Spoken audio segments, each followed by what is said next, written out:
વિગતો ચકાસતા હકીકત એવી છે કે 12 તારીખે બપોરે 1:30 વાગે મંડલ પોલીસ સ્ટેશનની હદના રક્ષાણા ગામ ખાતે એક બેન રહેતા હતા, જે ખાસા ઉંમરલાયક છે, 75ની આસપાસ ઉંમર છે.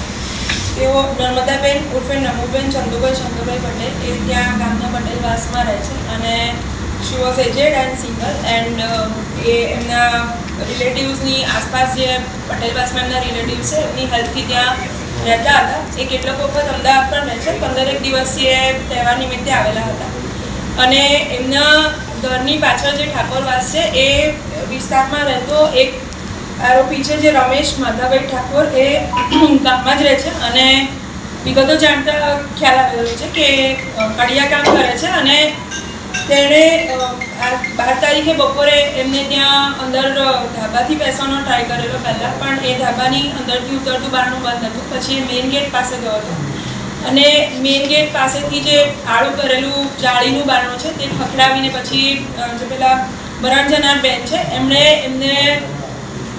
અંદર પણ બોલાવેલા હતા. બિકોઝ આ વ્યક્તિએ અગાઉ એમના ઘરે કડિયા કામનું નાનું મોટું રિપેરિંગ કરેલું છે, જેના કારણે એ એમને ઓળખતા હતા અને એમને એને ઇનોસન્ટલી અંદર પણ બોલાવેલો. એ બેન પાણી લેવા અંદર ગયા તે દરમિયાન આરોપીએ ઊભા થઈને મરણ જનાર પર હુમલો કરેલો અને એમને જમીન પર પાડીને એમનું ગળું સ્ટ્રેંગ્યુલેશનથી આખી દબાવીને એમનું મોત નિપજાવવાનો ટ્રાય કરેલો.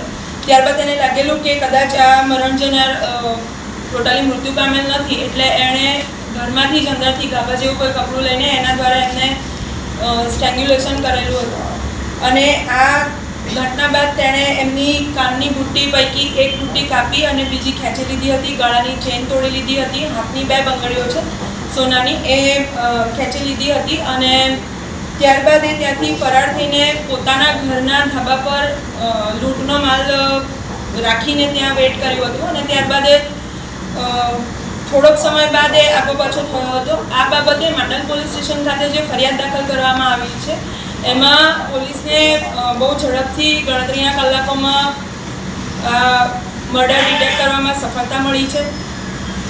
માનનીય આઈજી સરના ગાઈડન્સ હેઠળ જિલ્લા પોલીસે બહુ સરસ રીતે મર્ડર ડિટેક્ટ કર્યું છે, જેમાં ડોગ સ્કોડનો પણ હાથ છે. જે ડોગ પેની છે એણે મર્ડરની આસપાસની અને લાશની જગ્યાને સૂંઘીને ત્યારબાદ ખાસો એવો રસ્તો પણ ટેસ્ટ કર્યો હતો અને જે એ વિસ્તારનો જે શકમંદ આરોપી જ્યાં રહે છે એ વિસ્તારનો પણ એણે ટ્રેક કર્યો હતો અને ત્યારબાદ આરોપીને શકમંદ જણાવવાથી એને પોલીસ પાસે લઈને ત્યારબાદ એની પૂછપરછ કરવામાં આવેલી હતી અને સઘન પૂછપરછ બાદ આરોપીએ આ બાબતે ગુનાનો પણ એકરાર કરેલો છે.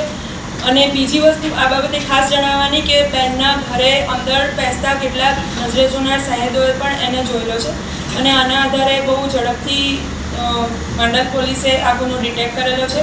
હાલમાં આરોપી પોલીસની અટકમાં છે અને એમાં આગળ ઉપર કાર્યવાહી કરવાની તજવીજ ચાલુ છે. પહેલાં એણે ધાબા પરથી પ્રવેશવાનો ટ્રાય કર્યો હતો અને પાછળથી એને લાગ્યું કે ધાબાનું બારણું નીચેથી બંધ છે એટલે અંદરથી ધાબામાંથી નીચે ઘરમાં નહીં ઉતરી શકાય તેમ જણાતા અને મેઇન ગેટથી એકદમ ફેમિલિયર વેમાં ખખડાવીને બારણું ખખડાવીને જે રીતે કોઈ વ્યક્તિ આવે એ રીતે જ આવવાનો ટ્રાય કરેલો હતો.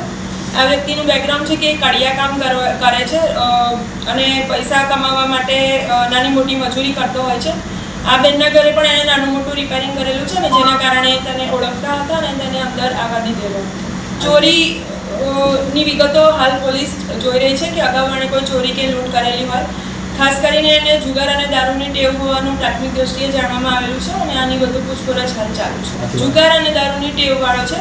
ચોરી કે લૂંટ અંગેની વિગતો હાલ અમે ચકાસી રહ્યા છીએ. ડોગ સ્કોડને એણે ચકમામાં નાખવાનો ટ્રાય કર્યો હતો અને એણે જે થોડું પોતે જે કાન મરણ જનારના કાન કાપતી વખતે જે લોહી નીકળેલું એ લોહીવાળું કપડું અને ચપ્પુ છુપાવવાનો અને પોતાના શરીર પર લાગેલા લોહીના ડાઘા હાથ ધોવાનો વગેરે ટ્રાય કર્યો હતો. ડોગને એને શોધવામાં થોડી વાર લાગી હતી, પરંતુ અંતે ડોગે એને શોધી નાખ્યો છે અને ખાસ કરીને જે મંડલ પોલીસ સ્ટેશન દ્વારા અંગત બાતમીદારો અને નજરે જોનાર સાહેદોની વિગતો ચકાસવાનો ટ્રાય કરેલો હતો તેનો પણ આ ડિટેક્શનમાં ખાસો રોલ છે.